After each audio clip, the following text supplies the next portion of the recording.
Well, hi again, everybody. Everyone, welcome to another episode of 100 Yards of Football. This is the 2026 NFL Draft Prospect Show, and today we're going to feature the Clemson offensive tackle, Blake Miller. Huge guy, 6'7", about 315 pounds. He may have tested a little bit more at the combine. He's just returned from that. Good workouts there for all the guys that were a part of that. And we're going to have a special combine show that we'll talk about.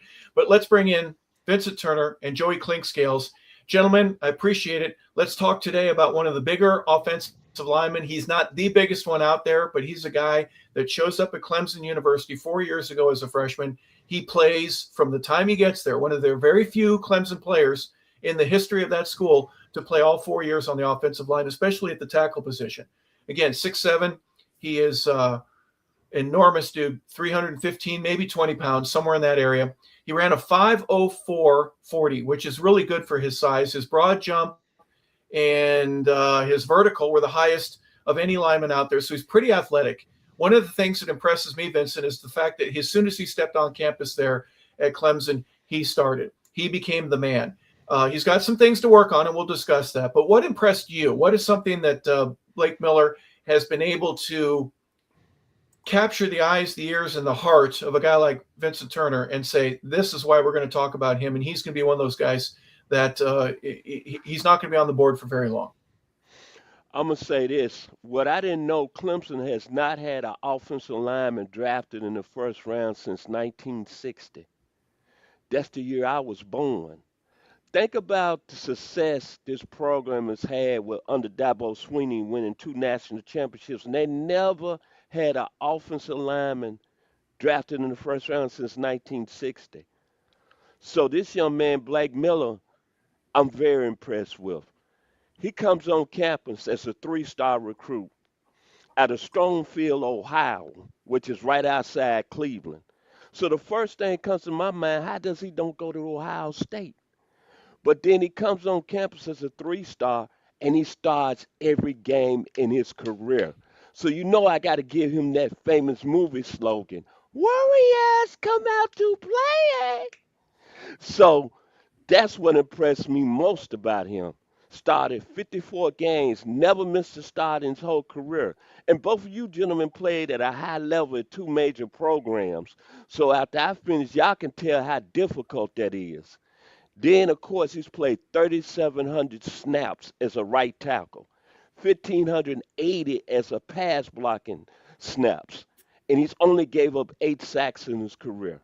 To me, that's impressive. The mic has dropped as him being a football player. Then he had the outstanding combine. It's no more to say about him. And Clemson really didn't have a great season, but he was one of the most consistent football players on their team this year. That's what his head coach Dabo Swinney said. But I'm going to turn it back to you, Mr. LeBel, and let Mr. Clinkscale take over and tell us about his traits to both of you gentlemen. Well, he was a captain, for numerous years when he was there, and his teammates really, from his size, speed, everything that he does, it seems that he's captured the locker room. That's a really important thing. Joey, first and foremost, what's impressed you about him? And my follow-up is going to be, here's a guy, he's not the top-seeded guy, and he may not be a first rounder. He may not be a second rounder, but he's a guy that is going to help anybody's roster. I mean, just because of his sheer size and his ability to protect the passer. Is that a part of what he brings? Yeah, he was a really consistent guy for Clemson this year. What I mean by that is, like has already been mentioned, he was a 54-game starter. So he's played a lot of football in his career at Clemson. The combine numbers, he was 6'0", he was 317. And you can see the arm length. He's got 34.25-inch arms. His hand is 9 3/4. His fastest 40 was 5.04, which is really good for a big guy. He had a 32-inch vertical, a 9.5 broad jump, which was good. And more importantly, he had a bench of 32. 32 is a good number, but it's extremely good for a long arm guy. And 34 and a quarter for a guy his size is probably average, but most guys don't have their arm length aren't that long. So to be able to bench 32 with long arms is really impressive. So there are a lot of things about this guy you really like. So obviously he's got some upper body strength, and the reason why I phrase it like that is I'm not real impressed with his lower body strength, but he has a lot of upper body strength. He can get guys off his chest. You don't really see a strong punch in him. He will extend his hands to punch, but he doesn't play with a lot of power behind his punch. That being said, he's a pretty average run blocker. He is a pretty good athlete. You can see him move. Doesn't necessarily adjust particularly well at times. He can get to the second level with ease. Wall and seal kind of blocker. He can play. He can handle speed on the edge, although he doesn't always finish. So that's usually more of a technique thing than an actual play skill. But for a guy this size, you would like to see him play with a lot more power than he plays with. He doesn't necessarily play with great power, but he's played a lot of football. And I'm assuming he's probably had 2 offensive line coaches. I don't know that for a fact. Maybe he's had one the whole time. But once he gets into a pro system and he's able to assimilate himself with the different things that go on with blocking schemes and protections and that kind of thing, I think this guy has a chance to develop into a pretty good football player. But first and foremost, his upper body and his lower body don't play connected at times. So you don't see the power that you like to see. And a lot of times in college football, those guys, the offensive line I'm referring to, play in a lot of 2-point stance. I mean, almost predominantly 2-point stance. But at Clemson, they still do some of the things old school way. So a lot of times you'll see him both in a 2-point stance and a 3-point stance. And usually when you're in a 3-point stance, it gives you an advantage to fire off the ball, to displace the defensive lineman, because you have some leverage issue. You have some leverage behind you. This player didn't always play with that kind of leverage. Now he's a tall guy, he's 6'7". But for him to be effective, especially at the NFL level as a run blocker, first and foremost, he's got to play lower. And that's always an issue with taller guys, especially offensive linemen, because some of the defensive linemen some of them will be big, others will be shorter guys. And there's an old adage in football: the low man always wins. Okay, so the lower you are, the better chance you have of defeating your block and winning your block. So he's got to improve with his lower body strength. He's got to improve with his leverage. Sometimes he'll get pulled and jerked, and guys will go by him. I know the first play I put on, I think it was versus who did I watch first on this guy? I think it was Louisville in the Louisville game. The second play of the game, which was the first pass of the game, he gave up a sack. Now that was an anomaly because he only gave up 8 in his career, but it was on that same move. I mean, the guy got outside of him, and he rushed upfield because he's got the feet to do it, and he kind of slowed down and gave up, and the guy kept going, and the guy got a sack. So these are technical things that he can improve on and get better at because he has the size. And obviously football means a lot to him, because for you to start 54 games in your career, that says a lot about his will, his ability to come on campus and get things right immediately, and to play early in his career. And he's been probably their most consistent player with 54 starts. Joey, before I go back to Vincent, I'm not putting a tag on anybody. I'm just asking. Yes. Is a finesse type guy, is that a moniker that you really don't want to have? You said that lower body strength for him specifically, it shows there's a difference. Is that something that would be a hindrance for him if he were tagged as a guy he's a finesse tackle. He's not a bruiser like what some of the others are. Is that something that would be a hindrance? Well, I'll put it to you this way. If you can see that on tape, the defensive linemen see that on tape. So instead of trying to go around you sometime, they're going to try to go right down the middle of your core. So that's not something you want to be called finesse. So that's something that has to change to be really effective as an offensive lineman. I mean, you have to play. There's a point in time where you're forced to play with power, okay? Because you can be finesse, but on 3rd and 1, you better play with power, because that defensive lineman, everybody knows where the ball is going. I know where it's going. You know where it's going. Sometime if you got a cocky quarterback, he's going to say, we're running right here. Stop us. Okay? Yeah. So now you have to play with power. The finesse guy will be standing on the sideline. He will.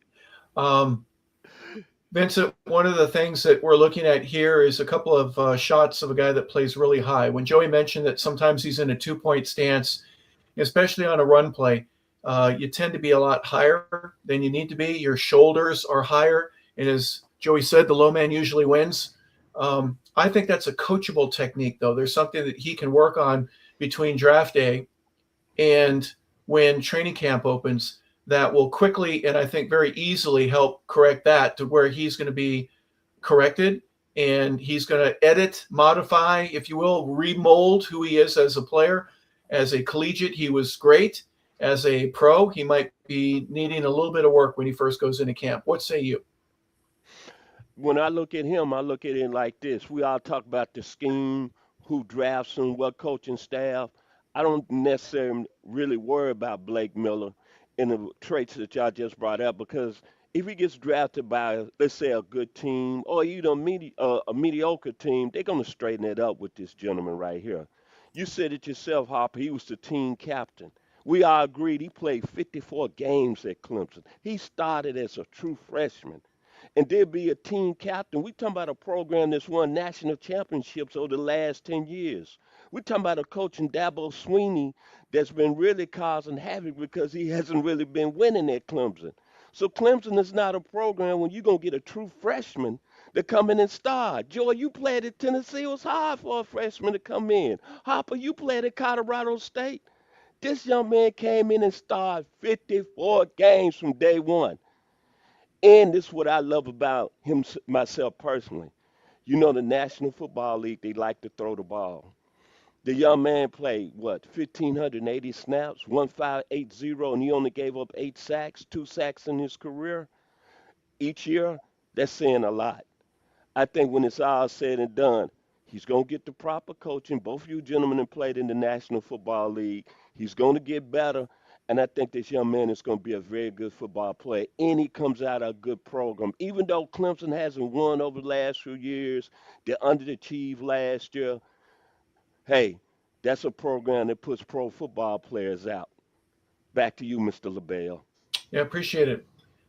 Joey, some of the things, same question to you, that are coachable, things he needs to work on. For obvious reasons, staying high, that's correctable. That's something that he's going to get better at. Getting better at run blocking, that takes a little bit more time. And if he can work on something like that to become a guy that can really be a mauler because of his upper body strength and just be able to move somebody and get to the next level during a combo if he's going with the guard or maybe working with the tight end, that'll get him on the field, right? Those are things that you got to be able to do at that level. But because of his size, I think he has a great advantage of going into any camp. Well, you have to, and I'll put it like this. He'll get better at some things, but it's not like I would bet my last dime that he's heard you need to play lower a million times. Okay, so some guys, because of his body build, because of his size, because he does have stiffer hips for a guy that size, it's easier said than done. Okay, does he need to play lower? Vince Lombardi can coach him. He might not play any lower than he plays right now. I mean, so, coaching matters, technique matters, but you have to play with leverage. And again, it's easy to say, he'll play lower and he'll play with better leverage. But I'm sure he's heard that a million times from the Clemson coaches. I mean, they aren't dumb. They get paid just like the players get paid now. I mean, so everybody's getting paid. He's heard that before. So you have to he has to play better in his lower body. I don't think his core strength is great. And what I mean by that is when you see a guy, when a defensive lineman come at you, he physically takes you, pull you, and pull himself by you. Usually your core can stop the power. Okay, your core can stop you from being pulled and jerked. I've seen that 3 or 4 different occasions where because he's got long arms, he can keep guys off of him, but he's not giving a powerful punch. So when guys grab his shirt and pull themselves by him, that's usually a core issue. It's also a hip issue because now he can't gather himself or get low enough to stop that. So those are technique things, but they also stem from uh, fundamental strength things, like in his core and his lower body, some hip stiffness, those things. And that's not to say he won't get better at it. He can. And I'm sure he's heard this before. But the tape doesn't lie. We can say that he's going to get better at that through this process, and he'll be good when he get there next year. But he didn't have any more tape to back that up. His last game has been played. The eye in the sky doesn't lie. So whatever you saw on tape is who he is until he puts more tape to show you that I've improved on this. So the interesting thing about this player is when you're 6'7", you're 3 of 17, and you're pretty athletic, you're going to get a lot of chances to fail. And I don't think this guy's going to fail, but he's going to have more chances than a lot of other guys. If he were 6'3" rather than 6'7", his probability of failing would be a lot greater than a guy who's 6'7", because the guy 6'7", he'll get 7 chances to fail. The smaller guy may only get 2 chances to fail, and then he's out. Yeah. So that's just the nature of the business. Well, it's a very interesting perspective there for obvious reasons. He does some things really well. He's a good pass protector. He needs to work on his run blocking for obvious reasons. That's something that just sticks out, and everybody notices the same thing. And the good news is that he'll have time with whatever team that he gets picked by to really get a chance to do that, so that when he gets into that first preseason game, he's a different player. I know I said this out of high school.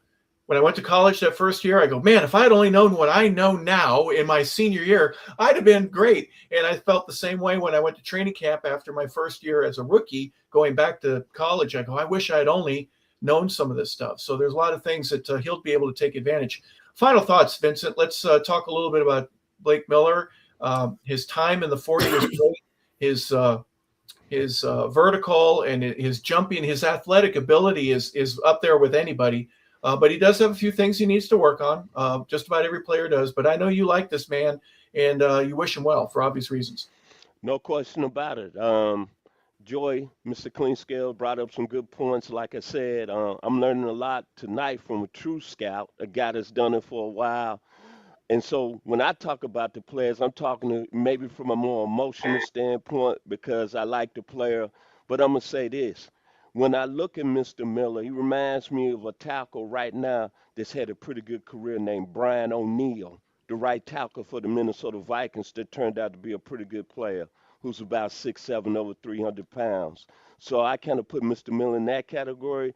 But I'm going to say this. I'm going to be cheering for the young man out of Strongfield, Ohio. I love that hometown name. And the University of Clemson, and I'm going to leave you with this. To go in and start as a true freshman one more time at Clemson and start every game, that's saying a lot to me. And then being elected as team captain, that's all I got to say. I think the gentleman, when it's all said and done, I think he's going to end up being a pretty good football player in the same realm or similar to Mr. Brian O'Neill, the offensive tackle right now with the Minnesota Vikings, a 7-year vet. Back to you, Mr. LeBel. Joey, final thoughts from you as we look at Blake Miller. 6'7", 315-pounder. He's a senior. He's out of Strongsville, Ohio, as Vincent has mentioned, and he has had a really good combine. I think it's above average. It's not the best you're ever going to see, but certainly I think it helped him in many respects. Your thoughts? Yeah, I think the numbers bear out a lot of what you see on tape. I think he's athletic, which the numbers will bear out from the combine, which is one of the reasons for the combine. You would hope that the things you see on tape will bear out from the workout. And for this prospect, I think they do. I think he's got to get stronger, and he shows that on tape. He needs to get stronger in his lower body for sure. But guys like this, he'll have a lot of opportunities to do that. I mean, he'll go into a system. And he reminds me, and I can't think of, it's 2 guys in Detroit. You got Dan Skipper and you got another guy. I looked at it earlier, and Skipper is like 6'9", but the other kid is 6'7", and actually he played at Ohio State. He was a high-round draft pick. But I remember those guys coming out, and both of those guys lack some strength, especially the guy that I can't remember his name right now from Ohio State. Similar size, lacks some strength, and he's played 10 years. And this guy could have a long career. And again, it goes back to going to the right situation. Not every situation you go into, because not everybody has the same type scheme. They don't have the same type coaching. I mean, you might be able to play in Philadelphia, but you can't play in Pittsburgh because how they do things, the scheme, how the offensive line coaches, the offensive line coach coaches that. That's just like in the old days, and I'll go back a little bit. The things that Denver used to do versus what some of the other teams used to do were different, because Denver believed in cutting at the line of scrimmage and doing some other things, and a lot of other teams stayed up. They didn't cut. So if you weren't a proficient guy at moving, cutting, that kind of thing, chopping the guy's knees out, then you couldn't play in their system. So they didn't like the big, heavy guys. They liked the more athletic guys who might have been a little bit underweight. The old Pittsburgh Steelers used to have guys that were all similar. They were all shorter guys for the most part, and they were really athletic, and some of them gained weight, but, they'd be 285 pounds. And today, those guys are almost non-existent at that weight anymore. So football has changed. Offensive line play has changed. But the thing that hadn't changed is you have to play with power. You have to be able to dominate the line of scrimmage. When you know you're going to run, when the other team knows you're going to run, you have to be able to run the ball. And you can't do that if you don't have power in your lower body. So that's one of the most important things that this player will have to work on to get better at. Well, there you have it, ladies and gentlemen. This is our review of Blake Miller, offensive tackle out of Clemson. We appreciate what Joey Clinkscales, what Vincent Turner had to say. I'm Harper LeBel. I want to say thank you for tuning in, everybody, for 100 Yards of Football. This has been the 2026 NFL Draft Prospect Show, and obviously we're featuring Blake Miller out of Clemson. We appreciate you being a part of the show here tonight. If you like the show, please subscribe and tell a friend and help us to grow. We love doing this. It's a specific part of what 100 Yards of Football wants to do is talk about the combine, talk about the draft and the prospects that are a part of it, and we certainly hope that you appreciate it. We did.